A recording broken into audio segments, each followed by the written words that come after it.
Hi everyone, welcome to this presentation on obtaining evidence located in the United States for pending or ongoing foreign proceedings.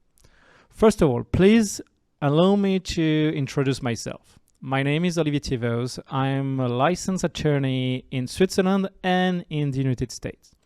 I currently live in Austin, Texas. However, I grew up in the Lake Geneva region between Lausanne and Geneva.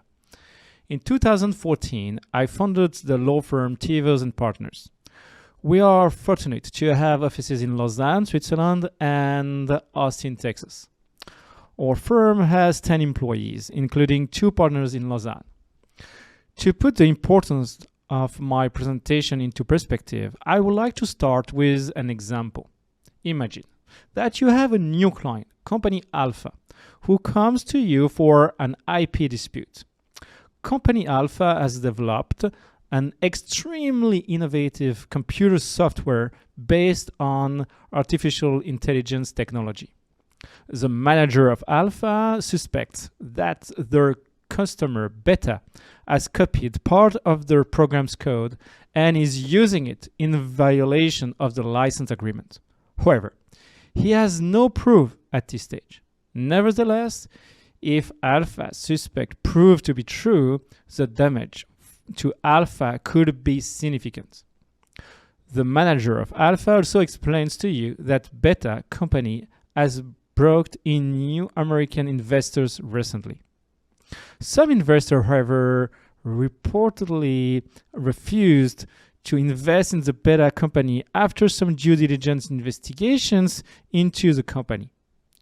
Your client suspects that the reasons for the refusal would be the risk of legal proceedings for the violation of the license agreement. Again, the client has no formal proof. He has only heard talks. You might wonder, what if you could have access to the due diligence and all the documents exchanged in this context? Ask the American investors who refused to invest in Beta questions and even obtain the exchange emails, texts, and other communication between the said investors and the Beta company. You will probably be in a much better position to determine what legal action to take against Beta. Here's one solution for you. You can file a 1782A request to obtain a subpoena forcing the investors who are in the United States to make a deposition to your American counterpart and to produce the required documents. In the request, if the request is granted, it is important to prepare the questions that you want to ask the investors. In this context, it is generally advisable to first request the production of the relevant documents. Then, with the evidence received, you can prepare the questions that you want to ask the witnesses. If several witnesses are to be deposed, it is also important to think about the order in which the witnesses appear. 1782A is the key article to obtaining all the information and documents located in the United States. Indeed, 1782A opens the door of the American discovery procedure to the parties of foreign proceedings. The administration of evidence in the United States generally makes it possible to obtain more evidence compared to the system we know in Europe. Therefore, knowing the possibilities offered by the procedure can allow foreign lawyers to gain a decisive advantage in an ongoing or future proceedings in their jurisdiction. Before getting to the heart of the matter, I would like to briefly review a few elements regarding the unique judicial system in the United States. First, the United States has a complex dual court system that divides judicial power between federal and state governments. Each state, thus, has its own judicial organization and its own rules of civil procedures. On the federal level, the United States is divided into 12 circuits comprising 94 districts. The Supreme Court is a superior authority. When a legal question has not yet been decided by the Supreme Court, each district honors its precedents. To date, the Supreme Court has only issued a few decisions regarding 1782A. Thus, the lower courts enjoy great discretion when it comes 1782A applications. One of the important decisions was rendered on June 21, 2004 for the case Intel Corporation versus Advanced Micro Devices Inc. Another relevant judgment was rendered very recently on June 13, 2022. It consolidated two cases with the same issue, ZF Automotive U.S. Inc. versus Luxshares Ltd. and Alex Partners LLP versus the Fund for Protection of Investors' Rights in Foreign States. In the Intel case, the issue was whether a plaintiff in administrative rather than judicial proceedings can use 1782A to obtain evidence in the United States. The court answered this question affirmatively. The court held that being interested in the procedure can suffice the statutory requirement of 1782A. The court also held that the foreign proceedings did not need to be ongoing. It is sufficient in such proceeding is in reasonable contemplation. Finally, the court confirmed that the evidence did not need to be obtainable under foreign law. However, the court notes that federal courts have discretion to grant or deny a 1782A petition. They can therefore take into account the various criteria mentioned above to decide whether to approve or deny a 1782A request. In the judgment issued 2 months ago, the issue was whether the 1782A procedure could be used to obtain evidence in private commercial arbitration proceedings. Prior to this judgment, this issue was debated in many district courts, and the federal courts were divided on this issue. The Supreme Court said no to this question. Thus, if a dispute is submitted to private arbitration, the party cannot use the 1782A application to obtain evidence on American soil. However, there are still open questions about this. For example, can arbitrator ask a judge at the seat of the arbitration to request evidence located in America under the Hague Convention of 18th March 1970? For example, Switzerland accepts such requests. In this case, the request for evidence would then be sent by a Swiss judge to the relevant American authorities. U.S. authorities would then use the mechanism provided for in Section 1782A to obtain evidence located in America for the Swiss judge.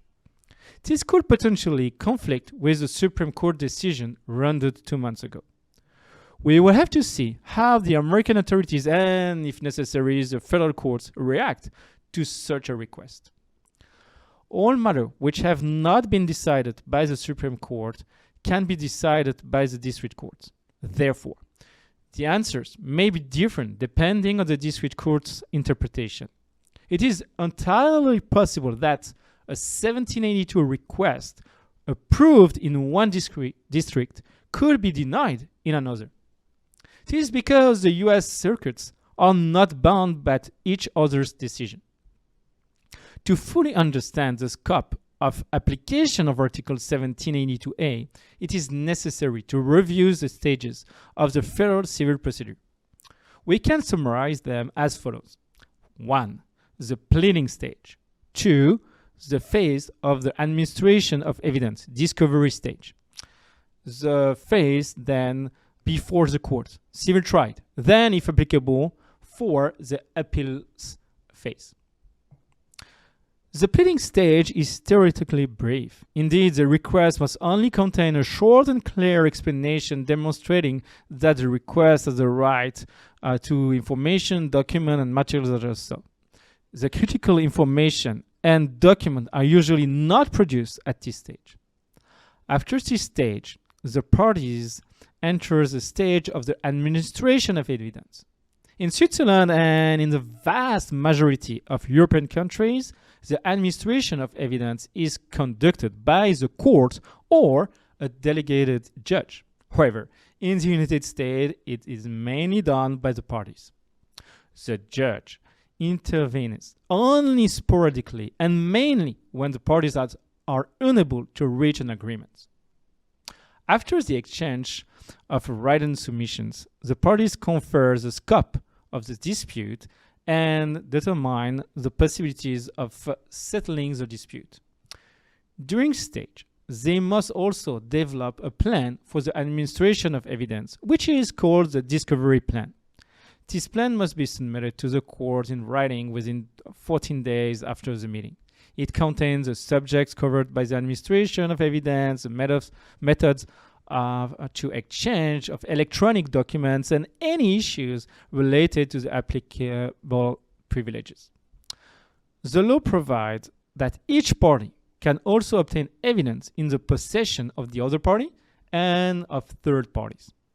The law defines the scope of the taking of evidence broadly, namely, unless otherwise limited by the court order. The scope of discovery is as follows. Parties may obtain discovery regarding any non-privileged matter that is relevant to any party's claim or defense. The law contains no definition for the term relevant. However, it is a test to determine the relevance of evidence. Evidence is relevant if 1. It can possibly make a fact more or less probable that it will be without the said evidence, and 2. The fact is related to the case to be adjudicated.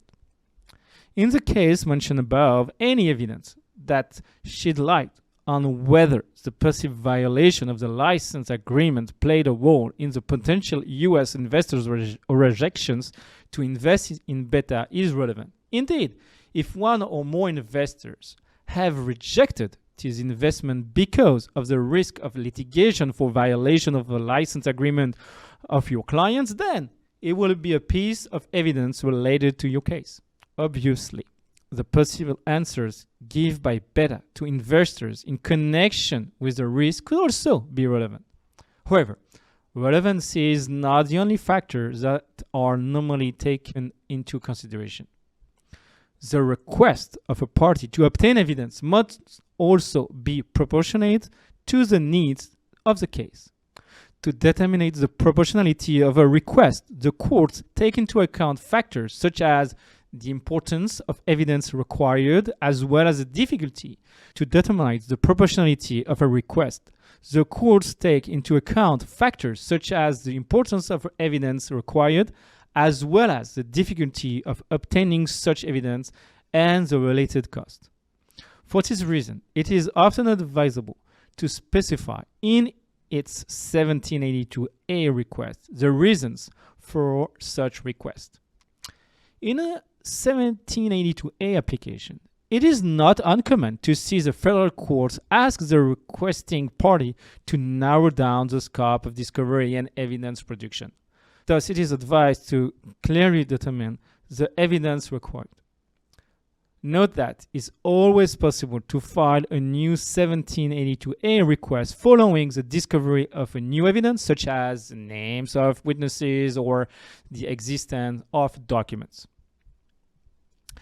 The testimony of witnesses is an extremely powerful tool which can be obtained by depositions. Each deposition can last up to 7 hours. Obviously, it is not the only means available to the requesting parties.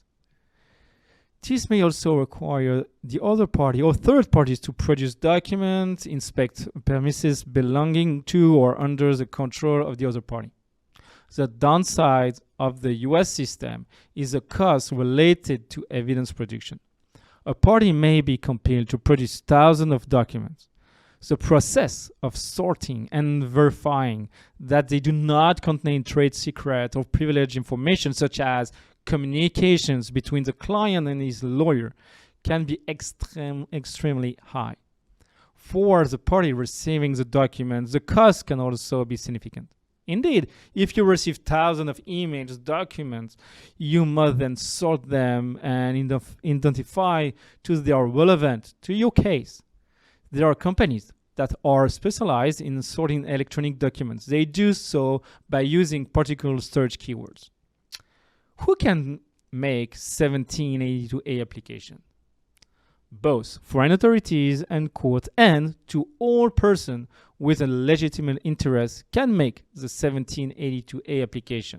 However, foreign authorities and courts generally prefer to send a request for mutual assistance to the U.S. Department of Justice rather than initiate proceedings themselves in the United States. The U.S. Department, upon receipt of such requests, will appoint a United States attorney to initiate the said process and collect evidence for the foreign authority or court. How to define interested parties? The U.S. Code contains no relevant definition for the term interest. After reviewing several court decisions, including Intel, it is my understanding that it is enough to have an interest in the procedure. Moreover, it is not necessary that the trial aboard has already been started. A party can use 1782A to obtain evidence for pending procedures. As for the persons from whom the evidence is sought, it can be any natural person or legal entity, including companies, associations, and other legal forms. However, the U.S. government and foreign governments cannot, in principle, be the subject to a 1782A petition. Thus, if you wish to obtain the production of a copy of the tax return of a third party, the request must be addressed to this person or to a person having access to this document. Your request cannot directly target the IRS. Regarding the forum of the proceedings, the law provides that the court may order the production of evidence from persons who live or who can be found in the district where the state court is located. As a reminder, there are 94 districts, therefore as many forums. Finally, I would like to give you some information on the procedure. A 1782A request has several components. One component is the assignment proposal called subpoena. This document, when signed by the judge, orders the concerned person to produce documents or to appear for deposition on a specific date. Another important component is the memorandum of law. This includes a statement of the facts and the applicable law, including the procedure applicable before the foreign court. For the application of foreign law, it is advised to attach a legal opinion to the request. The decision is usually made ex parte. When the affected party receives the summons, it can then comply with it or oppose it by filing a motion to quash or request its modification motion to modify. The motion to modify is generally used when the person concerned only wished to limit the scope of the questions or documents to be transmitted, for example, to preserve a business secret. I hope you enjoyed this presentation. If you're looking for more information, please read my article published in the Swiss Laws Review for the month of June and July of this year. If you have any questions, please do not hesitate to send me an email or message on LinkedIn. I will be very happy to discuss this topic with you. I hope you have a great day.